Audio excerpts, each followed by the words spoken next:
saw a housekeeper's rough hands and denied her brilliant daughter. But his cruel rejection was a fatal mistake. Now, he's about to learn who she really is. For 10-year-old Emily Hayes, the scholarship interview was a new beginning. Her grades were flawless. Her mother, Susan, a housekeeper, had ironed her best, faded dress. But the principal of Crestwood Academy didn't see the student. He saw the mother's red, chapped hands. He called her job domestic services and dismissed the child. She wouldn't fit in. He lied, claiming the scholarship fund was depleted. He judged the brilliant girl by her mother's humble work. But the principal, secure in his grand office, made one critical error. He never thought to ask who her father was. And by the way, I'd love to know where you're joining from today. Leave a comment below. I hope you enjoy the story. A small, hopeful hand pushed open an oak door far too heavy for its size. 10-year-old Emily Hayes clutched her mother's hand, her heart beating like a sparrow's wing. This was the day her new life was supposed to begin at the prestigious Crestwood Academy. The morning had started before sunrise in their small, clean apartment. Emily had laid out her best dress, the blue one with the small white flowers. It was 2 years old, but her mother, Susan, had ironed it perfectly. Emily's own blonde hair was pulled back in a neat, tight braid. "Are you sure I look okay, Mama?" Emily had asked, spinning in the small kitchen. Susan Hayes kneeled, smoothing the dress over her daughter's knees. Susan's hands were rough, the knuckles red from years of scrubbing and cleaning other people's homes. But her touch was always gentle. "You look beautiful, Emmy," Susan said, her voice soft with pride. "More importantly, you look smart. And you are smart. You earned this." Emily nodded, though a small knot of worry tightened in her stomach. She knew her mother worked hard. She knew Crestwood was a school for children whose mothers did not clean houses. But the scholarship was for her grades. Her grades were the best in her entire school. That had to be enough. They took 2 buses to reach the part of town where Crestwood was. The houses grew larger and larger, set back from the road behind stone fences and iron gates. Finally, they stood before the academy itself. It looked less like a school and more like a castle from one of Emily's storybooks. It was built of dark gray stone, covered in ivy. "Wow," Emily whispered, tilting her head back. "Deep breath," Susan said, squeezing her hand. "Remember what I told you. Look the principal right in the eye and be yourself. He will love you." Now, standing inside, Emily wasn't so sure. The main office was silent. A thick, dark red carpet swallowed the sound of their footsteps. The air smelled of lemon polish and old, important books. Sunlight streamed through tall windows, landing on paintings of serious-looking men in dark suits. Emily thought they looked much fancier than the paintings in the houses her mother cleaned. A woman sat behind a large, gleaming wooden desk. She had kind eyes and a soft, slightly tired smile. "Hello, dear. You must be Emily Hayes. I'm Miss Janice, the school secretary." "Yes, ma'am," Emily said politely. "We're here to see Principal Cole," Susan added, her voice quiet but clear. "Of course. He's expecting you. You can go right in," Miss Janice said, gesturing to another heavy door. Emily's hand was slick with sweat as her mother held it. Susan knocked softly. "Enter," a sharp voice called. Principal Alan Cole's office was even grander than the hallway. The desk was so large, it looked like a wall of dark wood. Behind it sat the principal, a man who seemed as severe and polished as the furniture. His graying hair was cut short and perfect, not a single strand out of place. He wore a crisp gray suit and a polished gold tie clip. He was writing something and did not look up for a full minute. Emily and Susan stood silently, feeling small in the tall, echoey room. Finally, Mr. Cole placed his pen down with a small click. He looked at them, but his eyes were cold. "Mrs. Hayes. And this is Emily." "Good morning, Principal Cole," Susan said, trying to sound brave. "We are so excited to be here." "Yes," Mr. Cole said slowly. His eyes moved over them. He looked at Susan's simple blouse. He looked at Emily's slightly faded dress. His gaze lingered for a moment on Susan's red, chapped hands. Emily felt a flush of shame she didn't understand. She instinctively put her own hands behind her back. "Please sit," Mr. Cole said, gesturing to 2 hardback chairs. They felt very far from his desk. Mr. Cole opened a file folder. Emily could see her own name on the tab. "Hayes, Emily. I have your daughter's file here," Mr. Cole began. His voice was smooth, but it had no warmth. The academic record is impressive. Very high test scores. She works so hard, Susan said, a proud smile touching her lips. She reads constantly. Her teachers all say she's the brightest student they've ever had. So I see, Mr. Cole said. He turned a page. His expression tightened, just slightly. Emily watched his eyes scan a different part of the paper. I see here your address is on Elmwood Street. Yes, sir, Susan replied. It's a small apartment, but And your occupation, Mrs. Hayes. Domestic services? The way he said the words made them sound dirty. I'm a housekeeper, Susan said, her chin lifting. I clean for several families in the West Hills neighborhood. I see. Mr. Cole closed the folder. The sound was soft, but it felt final. Mrs. Hayes, Crestwood Academy, is one of the top preparatory schools in the nation. Our students go on to Ivy League universities. Our standards are exacting. Emily can meet them, Susan said quickly. I know she can. She just needs the chance. It is not just about academics, Mrs. Hayes, the principal said. He steepled his fingers, his polished cufflink glinting. It is about fit. Our families are deeply involved in the Crestwood community. There are fundraisers, benefits, galas. The financial and social commitments are substantial. The application was for the Founders Merit Scholarship, Susan said, her voice becoming tighter. It said it was a full scholarship. It said it was based on grades. Ah, the scholarship. Mr. Cole gave a small, sad-looking sigh. Unfortunately, there has been a development. The scholarship fund is depleted for this year. We had an unexpected number of applicants. Emily watched the color drain from her mother's face. Depleted? Susan repeated. But, we were told. The letter said she was a finalist. It said to come today for the interview. That was a formality, Mr. Cole said, waving a dismissive hand. A clerical error. The funds are simply not available. Without the scholarship, the annual tuition is $40,000. Emily gasped. She didn't know how much money that was, but she knew from her mother's face that it was impossible. It was more than all the money in the world. I don't understand, Susan stammered. Mr. Cole's expression shifted. The false politeness was gone. Now, there was only impatience. Mrs. Hayes, your daughter is clearly a bright girl, but she will not be attending Crestwood. Is there any other way? Susan asked, her voice trembling. A payment plan? I can work more. I can. That will not be necessary. Mr. Cole cut in, his voice sharp as glass. This environment, it would be too much for her. She would feel out of place. The other children, they come from different backgrounds. Different from what? Susan asked, and now her sadness was turning into anger. From a housekeeper's background, Mr. Cole said plainly. She would be better served at the public school in your district. It would be a more comfortable fit. The principal stood up. The meeting was over. Emily felt a tear slide down her cheek. She didn't understand all the words, but she understood the feeling. She understood no. She understood the way Mr. Cole looked at her mother. Susan stood slowly. She took Emily's hand. Her own hand was shaking, but her grip was firm. She looked directly at Principal Cole, her back straight. You've judged my daughter based on my job, Susan said, her voice low and shaking with fury. You've judged her based on where we live. You never even asked her a single question. I have made my decision, Mrs. Hayes, the principal said, turning his back to them. He looked out his large window at the perfect green lawns. Miss Janice will show you out. Susan turned and walked, pulling Emily with her. Emily looked back one last time, but the principal was still admiring the view. They walked through the silent, polished office. Miss Janice, the secretary, was watching them. Her face was full of pity. As Emily passed the desk, Miss Janice quickly and quietly slipped something into her hand. Emily looked down. It was a shiny red apple. You keep your chin up, sweetie, Miss Janice whispered, so low only Emily could hear. You're a star. Then the heavy oak door closed behind them, shutting them out. They stood on the stone steps of the great school. The bright, sunny day suddenly felt cold. Emily looked up at her mother. Susan's face was pale, but her eyes were burning. She was trying very hard not to cry. Mama, Emily whispered. Why did he hate us? Susan finally let out a long, shuddering breath. She sank onto the bottom step and pulled Emily into a tight hug.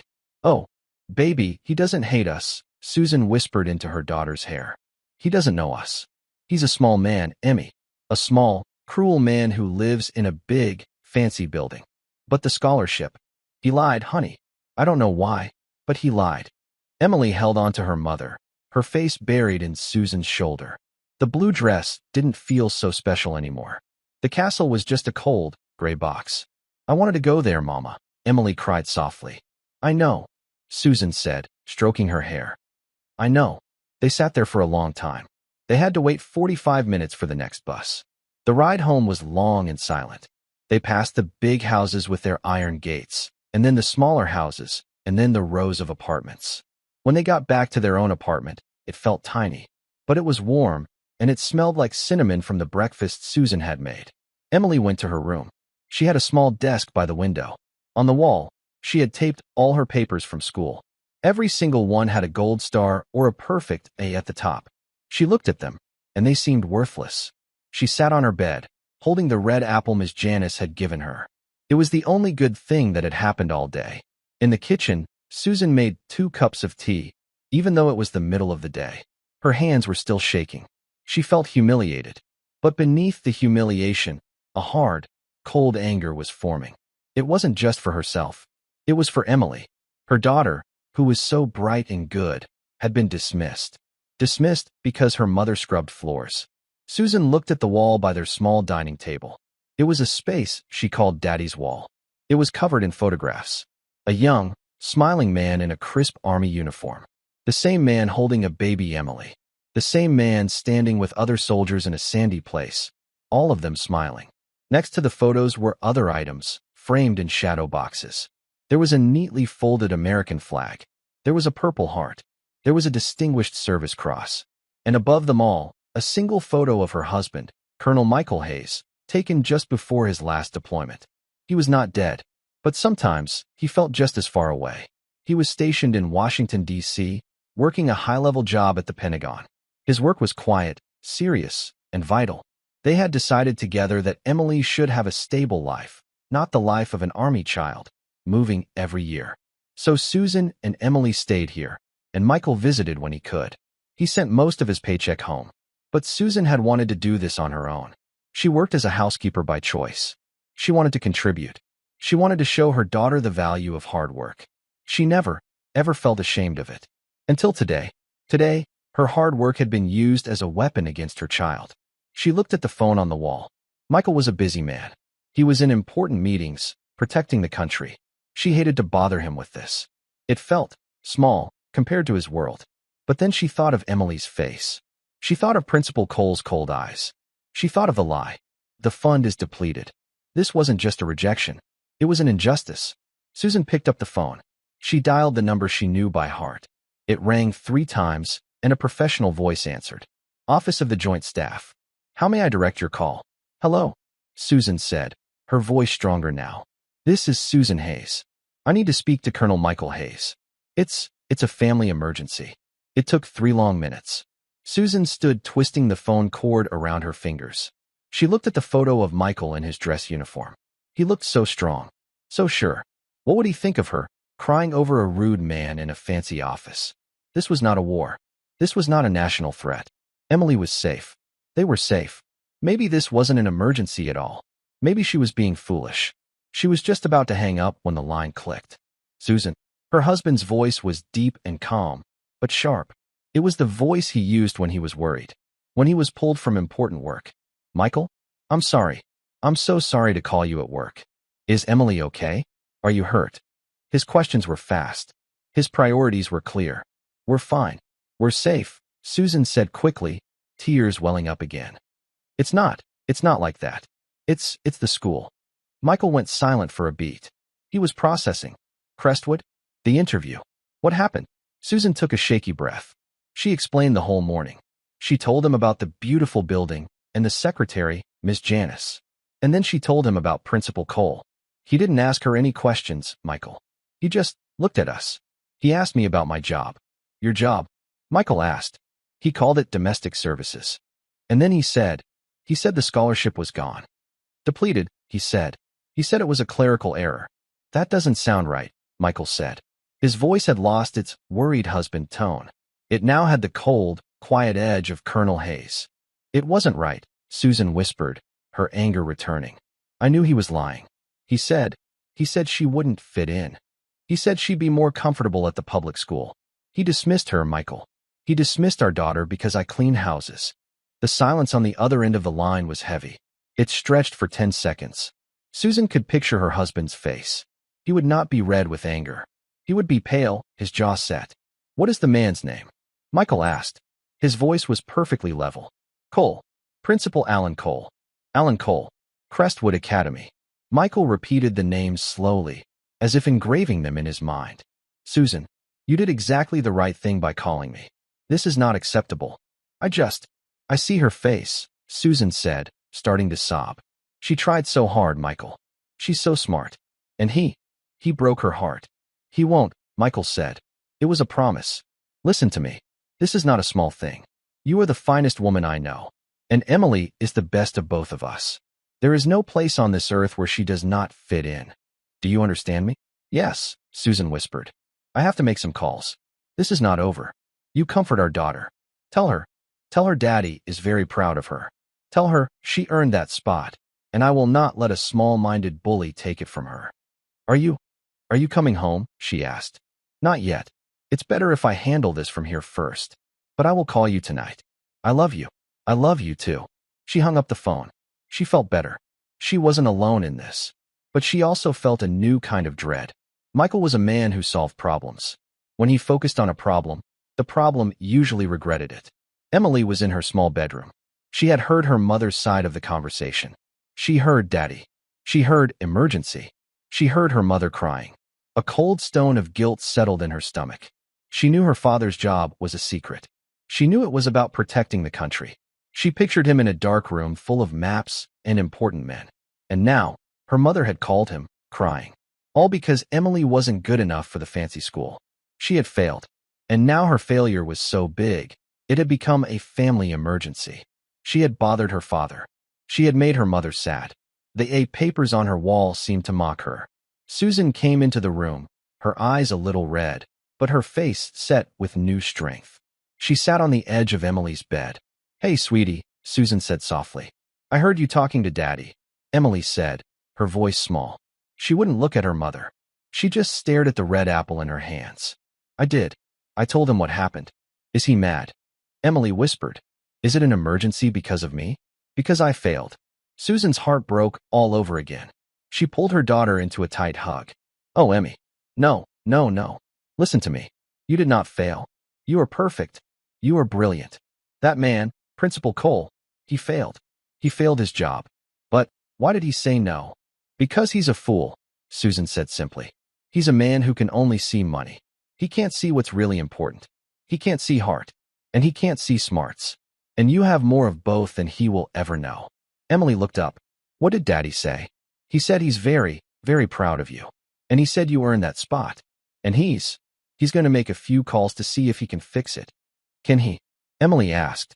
Your father, Susan said, with a small, proud smile, can do just about anything he sets his mind to. They ate a simple dinner of soup and sandwiches. It was quiet. The small apartment felt safe, but the big, unkind world outside felt very close. That night, Emily had trouble sleeping. She kept thinking about Mr. Cole's cold eyes. She kept thinking about the word housekeeper and why it sounded like a bad word in his mouth. Late that afternoon, in his grand office at Crestwood, Principal Alan Cole was feeling very pleased with himself. He tidied the files on his desk. The Hayes file was already in the rejected pile for Ms. Janice to process. He had solved a difficult problem. The girl was bright, yes, but she would have been a problem. She would have needed clothing allowances. She would have felt poor at the charity balls. He told himself he had saved her from a worse fate. It was a kindness, really. More importantly, he had saved the scholarship slot. He buzzed his secretary. Ms. Janice, please come in. Ms. Janice entered, her notepad ready. Her kind eyes looked tired. Mr. Cole, Janice, that founder's scholarship slot. I have excellent news. I'm going to award it to Jessica Harrington. Ms. Janice paused. The Harringtons, sir? But their daughter's scores were average. Jessica is a fine girl, Mr. Cole said stiffly. And her family understands the importance of community giving. Her father and I spoke just last week. He's very interested in funding our new gymnasium. This scholarship will show him we are invested in his family. So, you're giving the scholarship to the daughter of the man who is funding the new gym? Janice asked, her voice carefully neutral. It's called development, Janice. It's how schools like this function, Mr. Cole said, annoyed. Please call Mr. Harrington. Tell him I have good news for him. He'll be delighted. And what should I tell the other scholarship finalists? Tell them the fund was depleted. It's a simple, clean explanation. No one gets hurt. Mr. Cole smiled, satisfied. That will be all. Janice looked at him for a long moment. She saw a small, greedy man, protected by a very large, expensive desk. Yes, Mr. Cole. Right away. She returned to her own desk. She looked at the phone. The thought of calling the Harringtons made her feel ill. She thought of that little blonde girl's hopeful face. She thought of her poor mother's red hands. Janice had worked here for 20 years. She loved the school, but she did not always love the people who ran it. Before she could make the call, her own line rang. She picked it up with her usual professional greeting. Crestwood Academy, this is Ms. Janice. A man's voice, polite but firm as iron, spoke. Good afternoon. I need to speak with Principal Alan Cole, please. Of course, sir. May I ask who is calling? This is General Peterson. I'm calling from the Pentagon, on behalf of the Joint Chiefs of Staff. Janice sat up straight. Her pen clattered onto the desk. The Pentagon? The Joint Chiefs? This was far above the usual parent phone call. One moment, General, she said, her hand shaking just slightly. She pressed the intercom button for the principal's office. Mr. Cole, I'm busy, Janice, his voice snapped. Sir, I apologize, Janice said, her voice formal and stressed. But I have a General Peterson on the line for you. He says he is calling from the Pentagon. There was a pause. Mr. Cole's annoyance vanished, replaced by a sudden rush of interest. The Pentagon. This must be about a new, high-profile family. Maybe a senator's son or a general's daughter. This was exactly the kind of student he wanted. Well, don't keep him waiting, Janice. Mr. Cole's voice was suddenly smooth as silk. Put him through immediately. Janice clicked the button, connecting the call. She leaned back, her heart pounding. She had no idea what was happening, but a strange feeling was settling over her. She looked at the phone number for the Harrington family. She decided to wait a little while before making that call. Inside his office, Principal Cole straightened his tie and smoothed his suit jacket. He took a sip of water. He wanted his voice to be strong and impressive. This was an opportunity. He picked up the receiver. Alan Cole speaking. Mr. Cole, the voice on the other end said. It was deep, crisp, and carried an authority that Cole had never heard before. It was not a voice that requested. It was a voice that commanded. This is General Mark Peterson. I'm calling from the office of the Joint Chiefs of Staff. General, Cole said, his voice instantly becoming warm and respectful. What an honor. How can Crestwood Academy be of service to you and our armed forces? I'm calling about a specific administrative matter, the general said. He did not return the pleasantries. It concerns your founder's merit scholarship. Cole's stomach did a small flip. He thought of the Harrington family. Did they have a military connection he didn't know about? Of course, General, Cole said, trying to sound helpful. It's our most prestigious award for incoming students. We've just completed our selection process. So we understand, the general said. We also understand that a finalist for that scholarship, a child with a perfect academic record, was informed this morning that the scholarship fund was, quote, depleted. Can you confirm this? Cole began to feel a cold trickle of sweat. This was not about the Harringtons. Well, yes, General, Cole stammered, his professional smoothness cracking. We had an unexpected number of qualified applicants. It was a very difficult decision. A simple administrative issue, I assure you. A clerical error, I believe was the term used, the general said. His voice was like ice.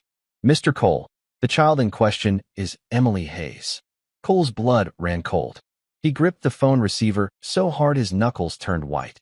Hayes, the housekeeper's daughter. How could this be? Emily Hayes. Cole repeated, trying to sound confused, as if he barely remembered the name. Do not waste my time, Mr. Cole. Emily Hayes, 10 years old, blonde hair, applicant for the Founder's Scholarship, daughter of Susan Hayes. The general paused, and the next words were spoken with slow, deliberate weight. And daughter of Colonel Michael Hayes. Cole stopped breathing. Colonel? I was not aware of a military connection, Cole managed to say. That is precisely the problem, General Peterson said. You were not aware. You were not aware that Colonel Hayes is one of the most decorated strategic officers in the United States Army. You were not aware that he is currently serving in a vital, high-level capacity at the Pentagon. And you were not aware that the U.S. military takes a very, very dim view of its service members' families being treated with prejudice. Prejudice, Cole yelped, his voice high and thin. I assure you, General, there was no. It was purely a financial matter. The scholarship fund. The scholarship fund, the general cut in, his voice dangerously quiet, which you told Mrs. Hayes was depleted. And yet, our information indicates that just this afternoon, you awarded that same scholarship to a Miss Jessica Harrington. Cole felt as if the floor had dropped out from under him. How could they know that? Furthermore, the general continued, his voice relentless. Our information suggests Miss Harrington's father is a potential donor for a new athletic facility, and that Miss Harrington's academic record is average, not in the same league as the daughter of a national hero, a man who, I will remind you, took a bullet in Kandahar so that men like you could sit in nice, safe offices and manage scholarship funds. Cole was trembling. He was completely exposed. This was not a clerical error. This was a scandal. General, I seem to have been misinformed, Cole sputtered. There has been a terrible misunderstanding. My finance department must have. You are the finance department, Mr. Cole, the general stated. You are the principal, and you are the one who will fix this. Colonel Hayes and his wife did not ask for special treatment. They only asked for what their daughter earned. A fair chance. You denied her that. You did so based on her mother's simple, honest work. I can. I will look into it immediately. You will do more than look into it, General Peterson commanded. You will rectify this clerical error. You will call Mrs. Hayes. You will apologize to her. And you will give Emily Hayes the full scholarship she earned. Am I understood? Yes, General. Perfectly. I expect to receive a call from Colonel Hayes by 0900 tomorrow, confirming that this has been done. The general paused. And Mr. Cole, this kind of misunderstanding, it reflects very badly on the leadership of an institution. Very badly indeed. Good day. The line clicked. Alan Cole sat at his desk. He was shaking. His crisp gray suit felt damp with sweat. He looked at the phone as if it were a snake. He had insulted a housekeeper, and he had brought the full weight of the United States military down on his own head. He looked at the phone number for Mr. Harrington. The call he was about to make to his prize donor had just become a nightmare. Outside the principal's office, Miss Janice had not heard the words. She had only heard Mr. Cole's voice. She had heard his smooth, confident tone turn into a high-pitched, panicked squeak. She had heard the words, "Yes, General." When the intercom finally buzzed, it was a weak, rattling sound. Janice. Yes, Mr. Cole. Get me the file for Jessica Harrington. And get me the file for Emily Hayes. Now. Yes, sir, Janice said. She stood up, a small, secret smile on her face. She went to the rejected pile and pulled out Emily's file. 200 miles away, in a quiet, secure office in Washington, D.C., Colonel Michael Hayes hung up the phone. He was not in uniform. He was in a simple black polo shirt and slacks, the required attire for his plainclothes assignment at the Pentagon. He stared at the photo of Susan and Emily on his desk. His door opened, and a large man in a full dress uniform, stars on his shoulders, walked in. It was General Peterson. He was not a cold man. He was, in fact, Michael's oldest friend and mentor. Well, General Peterson asked, his voice now warm and rumbling. He folded, Michael said, a muscle in his jaw tight. He'll make it right. I should hope so, the general grumbled. A man who insults an honest day's work. I've got no patience for it. And to do it to your family, Mike, after all you've. It's done, Mark, Michael said, cutting him off gently. He didn't want thanks. He just wanted it fixed. I appreciate the call. I owe you. You owe me nothing, the general said. It's the least we can do. You take care of this country. We take care of your family. That's the deal. Now, about that briefing for the secretary. Michael nodded, his mind already shifting back to maps and national security. But for a moment, his thoughts stayed on a small apartment on Elmwood Street. That evening, the phone rang in the Hayes apartment. Emily, who was doing her homework at the small dining table, jumped. Susan went to answer it, her hand hesitating. Hello, it's me. Michael's voice came through the line, calm and steady. Michael, did you find anything? I did, he said. I made a few inquiries. It seems there was a significant clerical error, just as we thought. What does that mean? Susan asked, gripping the phone. It means that Principal Cole will be re-evaluating his decision. I have a strong feeling you're going to get another call from the school, probably tomorrow morning. Are you sure? Susan whispered, not daring to hope. I am sure, Michael said. You just be ready to accept his apology. He's going to apologize? I believe he will be, highly motivated to do so, Michael said. How's Emmy? Susan looked over at her daughter. Emily was watching her, her eyes wide with a mix of fear and hope. She's right here. She's a rock, Michael, just like her father. You're the rock, Susan, he said softly. I'll call this weekend. I love you both. We love you. Be safe. Susan hung up and turned to Emily. That was Daddy. Is it fixed? Emily asked. Susan pulled her daughter in for a hug. He thinks so, honey. He thinks that mean man made a big mistake, and he's about to find out just how big it was. The next morning, Alan Cole arrived at Crestwood Academy before the sun was up. He had not slept. He looked pale and rumpled. His first call was to Mr. Harrington. It was a disaster. What do you mean, mistake? Harrington boomed over the phone. You told me Jessica was in. You gave me your word. I know. Robert, I know. Cole said, wiping his face with a handkerchief. But there's been a review. The board of trustees stepped in.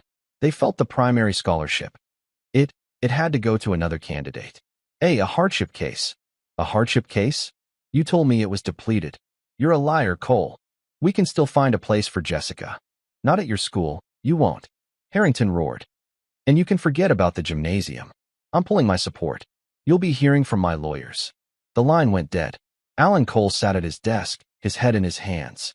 In 12 hours, he had been humiliated by a general, lost $1 million donation, and now he had to make the most humiliating call of all. He found the number for Susan Hayes. He dialed it, his hand shaking. The phone rang, splitting the quiet morning in the Hayes apartment. Susan and Emily were at the kitchen table. Emily was just moving cereal around in her bowl. She had not wanted to eat. Susan was drinking coffee, her stomach in knots. They both stared at the phone. It rang a second time. It might be him, Susan said, her voice barely a whisper. She stood and walked to the phone, wiping her damp palms on her jeans. She took a deep breath and picked it up. Hello? This is Susan Hayes. A man's voice cleared his throat. It was a weak, strangled sound. Mrs. Hayes. This is Principal Alan Cole from Crestwood Academy. Susan stood up straight. She held the phone tightly. She said nothing. She let the silence stretch. I'm calling about our meeting yesterday, he stammered. Regarding your daughter, Emily. I remember the meeting, Susan said. Her voice was calm and cold. Yes. Well, it appears, Mrs. Hayes, that I was operating with some incorrect information. There has been a significant clerical error. Susan almost laughed at the words. Clerical error. The exact phrase Michael had used. Oh, Susan said. What kind of error was that, Mr. Cole? It's a financial matter. Very dull. The numbers, they were wrong. It seems the Founders Scholarship Fund is not depleted after all. It's quite healthy. He was speaking quickly, rushing the words out. I see, Susan said. And in light of this new information, he continued, and after reviewing Emily's file again, her truly exceptional file, I am delighted to officially offer her the Founders Merit Scholarship. With our deepest apologies for the mix-up, the confusion. He was apologizing to her. The man who had looked at her hands with disgust. The man who had dismissed her daughter with a wave. Susan felt a fierce, cold satisfaction, but she did not let it into her voice. She thought of Emily, watching her with wide, hopeful eyes. So, you are accepting her to Crestwood Academy, Susan stated. It was not a question. Yes, absolutely, Cole said, his voice desperate with false cheer. She is exactly the kind of student we want at Crestwood. A truly brilliant girl. We would be honored to have her. And the fit? Susan asked, and she could not help herself. Yesterday, you were concerned she would not fit in. That she would be more comfortable at her local school. There was a choking sound on the other end. I misspoke, Cole said, his voice shrinking. I was having a difficult day. Stress. It can make one say foolish things. Of course she will fit in. She will be one of our stars. I am very, very sorry for the distress I caused you and your daughter. I was wrong. It was a full apology. A full surrender. Thank you for clarifying, Mr. Cole, Susan said. On behalf of Emily, we accept the scholarship. And we accept her place at your school. Wonderful. Wonderful, he said, relieved. Please, bring her by this morning. We can finalize the paperwork. A fresh start. At, say, 10 o'clock? 10 o'clock, Susan said. We will be there. She hung up the phone without saying goodbye. She turned to her daughter. Emily was standing by the table, her small hands balled into fists at her sides. Mama, Emily whispered. Susan let out the breath she had been holding for 2 days. A slow, wide smile spread across her face. You got it, Emmy, she said, her voice thick with tears. You got the scholarship. You're going to Crestwood. Emily stared at her for a second. The hope in her eyes bloomed into a bright, shining joy. I did, she shrieked. I did. She ran and threw herself into her mother's arms. Susan lifted her off the ground, swinging her around the tiny kitchen. For the first time in a day, the apartment didn't feel small at all. It felt as big as the sky. He said he was wrong, Mama. He said it. Emily laughed.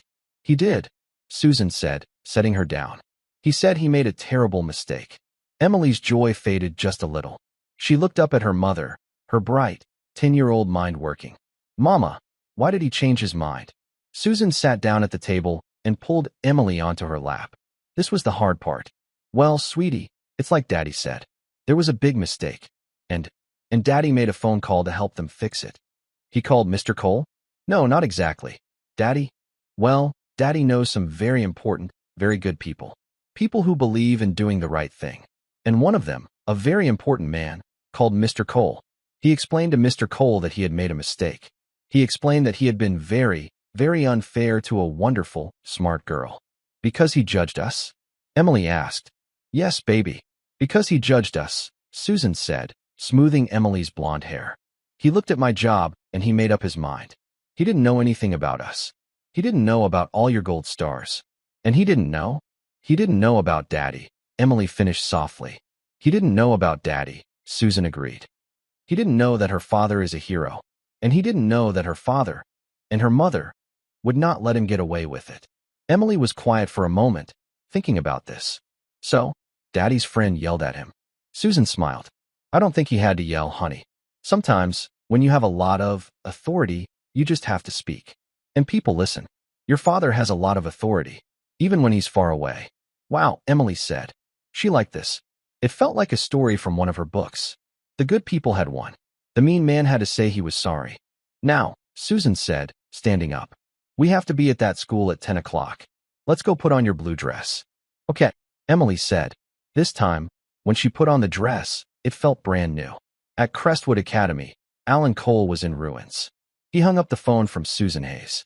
Her cold, dignified acceptance was almost worse than if she had yelled.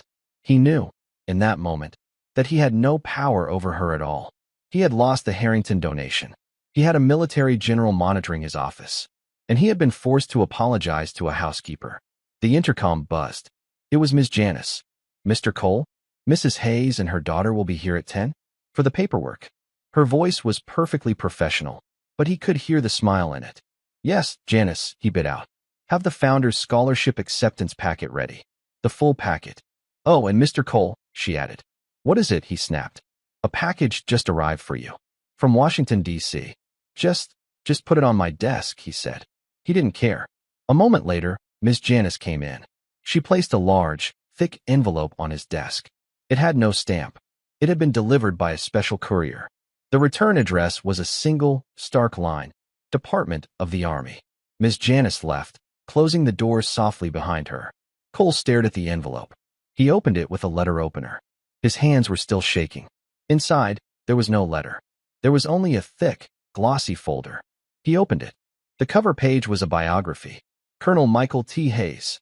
He read about the military academy. He read about the advanced degrees. He read about the deployments. He read about the missions, most of which were just black, redacted lines. He read about the medals, the Distinguished Service Cross, the Silver Star, the Purple Heart, with 2 oak leaf clusters. He read about the man's current assignment: Senior Strategic Advisor, Office of the Joint Chiefs of Staff. Alan Cole's face turned the color of ash. This was the husband of the woman he had dismissed. This was the father of the child he had called a bad fit. He had not just insulted a housekeeper. He had insulted a decorated war hero, a man who reported directly to the most powerful military leaders in the world. He suddenly, sickeningly, understood. This was not a clerical error. This was a military operation. He had been flanked, cornered, and defeated.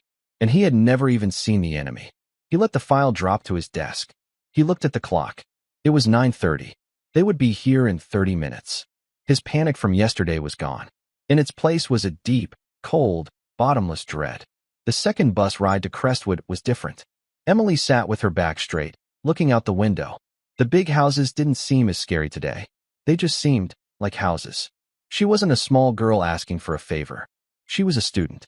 She belonged. Susan held her hand, but this time, her grip was relaxed. As they walked up the stone path, the heavy oak doors of the school seemed to open just a little bit easier. When they stepped inside, the main office was not silent.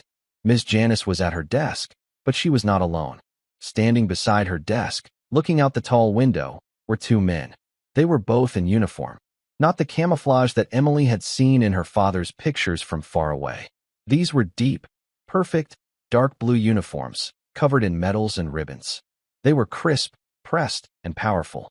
One man was older, with gray hair and stars on his shoulders. He looked like the portraits on the walls, only he was real. The other man turned from the window as the door opened. He was tall and strong.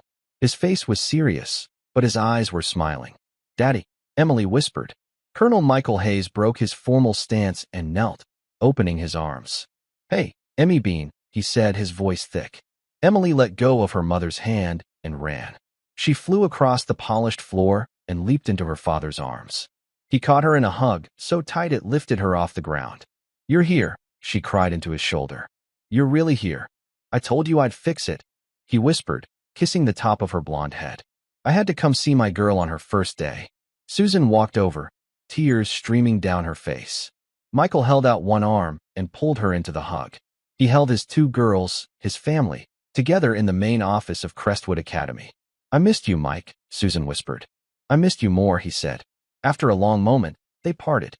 Michael stood up, holding Emily's hand. The other man, the general, stepped forward. He had a kind, grandfatherly smile. "You must be Emily," he said, his voice a low, friendly rumble. "I've heard a great deal about you. Are you the one who called?" Emily asked, her voice full of awe. The general laughed. "I am. I'm General Peterson. Your father and I go way back.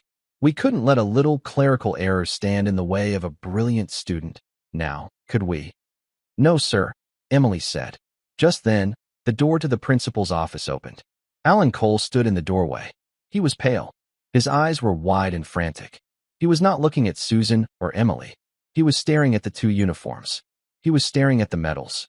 He was staring at the stars on General Peterson's shoulders. He was staring at the man whose file was sitting on his desk.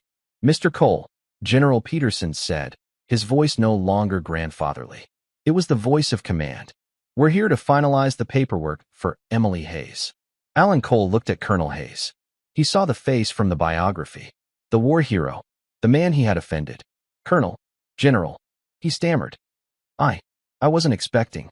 Please, come in. All of you." "Thank you, Mr. Cole," Michael said, his voice quiet and cold. He squeezed Emily's hand. "I believe you've already met my wife. And this is my daughter." They walked into the grand office. The room that had felt so large and intimidating yesterday now seemed small, crowded by the presence of the two uniformed men. Alan Cole was a puddle of a man, desperately trying to hold his shape. He was sweating. His face was a sickly, pale gray. His eyes darted from the stars on General Peterson's shoulders to the rows of ribbons on Colonel Hayes's chest, and then to the damning personnel file on his desk. Please sit down," Cole said, gesturing not to the hard-backed chairs of yesterday, but to the expensive leather sofa and armchairs in the corner of his office. Can I get you some coffee? Water?" "We are not here for coffee, Mr. Cole," General Peterson said. His voice was a low rumble that seemed to shake the windows. He did not sit. He stood at ease, his hands clasped behind his back, looking at the portraits of the school's founders. Colonel Hayes did not sit either. He walked, his footsteps silent on the thick carpet. He moved past the desk and stood next to his wife and daughter, placing a hand on Emily's shoulder. He looked at Cole with a calm, analytical coldness. It was the look of a man identifying a target. "You have the paperwork," Michael said. It was not a question. Yes, of course. Cole fumbled, scrambling behind his desk. He knocked over a pen holder. "Right here. The founder's scholarship acceptance forms. A full 4-year award." He held the papers out. Michael did not take them. He nodded to his wife. Susan stepped forward. Her back was straight. Her chin was high. She walked to the magnificent desk that had been used to humiliate her. She looked at Alan Cole, her eyes holding no fear and no pity. She simply held out her hand. Cole, trembling, placed the papers in her hand. The hand he had judged. The hand he had called domestic services. Susan took the papers and a pen. She began to sign them, her script neat and strong. "Mr. Cole," Michael said, his voice quiet, drawing the principal's terrified gaze. Yes, Colonel. I believe you have something to say to my daughter." Cole's eyes snapped to Emily. She was standing tall, her hand holding her father's. She was not smiling. She was just watching him. He was trapped. He knew it. The men in his office were not here to negotiate. They were here to accept his surrender. He swallowed. The sound was loud in the silent room. Yes, of course. He pushed himself away from the desk and walked around it. He stood in front of the 10-year-old girl.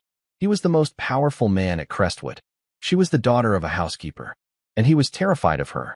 He tried to bend at the waist, but his back was too stiff. He ended up in a pained, awkward hunch.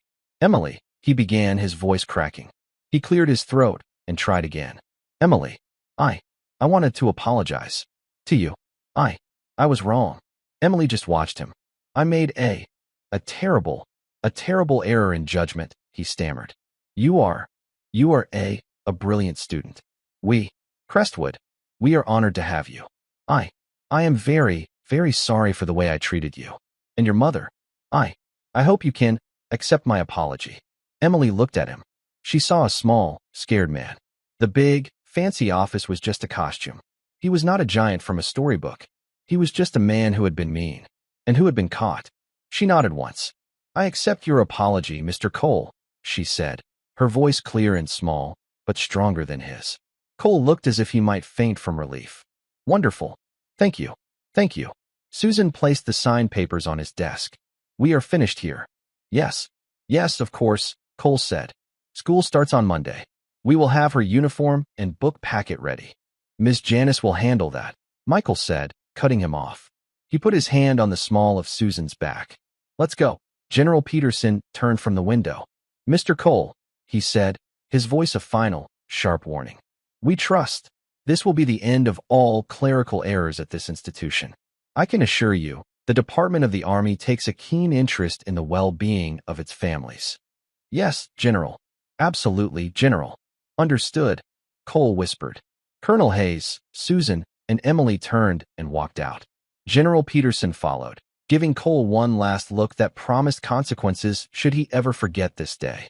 They closed the heavy door behind them, leaving Alan Cole alone in his grand office, a broken man. He sank into his expensive chair, his career in ruins. He had saved a scholarship, but he had lost everything else. In the main office, the air was clear and bright. Miss Janice was at her desk, pretending to type. But her eyes were red, and she was smiling. As the family and the general walked out, she stood up. "Welcome to Crestwood, Emily," she said, her voice warm and genuine. "We are so very happy to have you." Emily let go of her father's hand. She walked to the secretary's desk. She looked at the kind woman who had been the only sunshine in that first, dark visit. "Thank you, Miss Janice," Emily said. She reached into the pocket of her blue dress. I ate the apple. It was very good." Miss Janice's eyes welled with tears. She reached across the desk and briefly squeezed Emily's small hand. "You are welcome, dear," she whispered. "You are very welcome. You're going to do great things here." General Peterson smiled. "See, Mike, I told you this was a good school. Just had one bad apple in charge." He looked at his watch. "Well, I must be on my way. I have a plane to catch. Susan, a pleasure to see you again." and young lady, he said, giving Emily a formal, respectful nod. I expect to see your name at the top of the honor roll. Yes, sir, Emily said, snapping a small, clumsy salute. The general laughed, a big, warm sound. He gave Michael a quick, firm hug. Take care of them, Mike. Always, Mark. Thank you. The general left, and the main doors closed. For a moment, the three of them stood in the quiet, polished hall. It was the first time they had been together as a family in 6 months. So, Michael said, looking down at his daughter. This is a pretty fancy place. It's okay, Emily said, shrugging. It's just a building. Susan and Michael laughed. Come on, Michael said, taking Susan's hand in one of his and Emily's in the other. Let's get out of here. I'm taking my 2 best girls out for lunch. Any place you want. Any place. Emily asked. Any place. Can we get hamburgers? We can get all the hamburgers in the world, Michael said. They pushed open the heavy oak doors together. As they stepped out into the bright morning sunlight, Susan looked back at the gray stone towers of Crestwood Academy. It was not a castle, and it was not a cold, gray box. It was just a school, and her daughter belonged there. 2 days later, they were at the bus station. It was gray and drizzling. Michael was in his civilian clothes again, his bag at his feet. His time was up. Do you have to go, Daddy? Emily asked, holding onto his jacket. I do, Emmy Bean, he said, kneeling. He tucked a strand of blonde hair behind her ear. I have to get back to my job. General Peterson can't have all the fun, can he? Are you going to yell at more principals? She asked. Michael laughed, a short, warm sound. I hope not. That's not really my job. My job is just to make sure good people are safe, so they can do their jobs, like your mom, or like you going to school. I love you, Daddy, she whispered, hugging him tight. I love you more, short stuff. Be good. Listen to your mom. And work hard. You earn this. I will, she said. He stood and turned to Susan. They looked at each other, not needing to say all the things they felt. Thank you, Mike, Susan said softly. I could have. I just didn't know how. You did everything right, Susan, he said.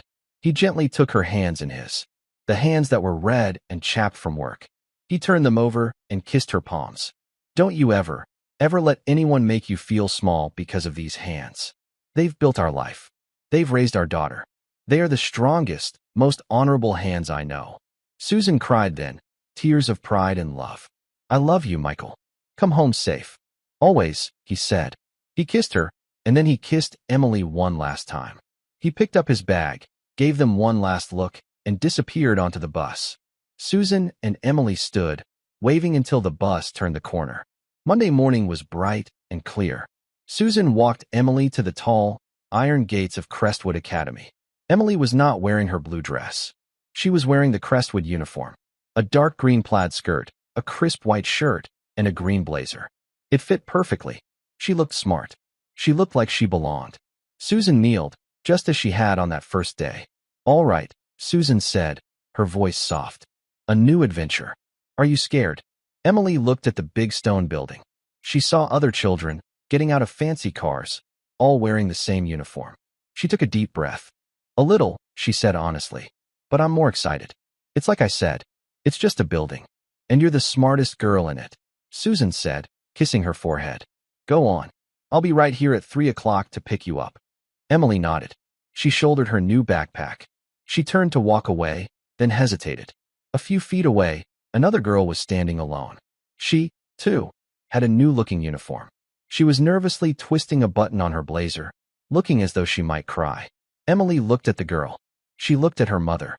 Susan just smiled, a small, proud nod. Emily walked over to the new girl. Hi, Emily said, her voice clear and kind. My name is Emily. It's my first day, too. The girl looked up, her eyes wide with relief. I'm Jessica, she said. I'm scared. Me too, a little, Emily said. But my dad says it's okay to be scared, as long as you're brave anyway. She held out her hand. Do you want to walk in together? Jessica nodded, a small smile breaking through her fear. She took Emily's hand. Susan watched as her daughter, the housekeeper's daughter, the war hero's daughter, walked through the gates of the grand school. She was not walking in with her head down. She was walking in with her head held high, pulling someone else up with her. She belonged. And that's where we'll end Emily's story for now.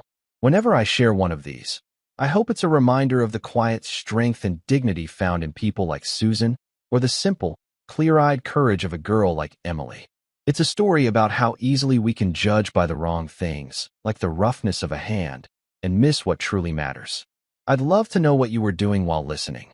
Maybe winding down for the evening, or on your daily commute. Drop a line in the comments. I really do read them all. And if you want to make sure we cross paths again, hitting like and subscribing makes a huge difference. We're always trying to improve, so feel free to share your feedback below. Thanks for spending this time with me.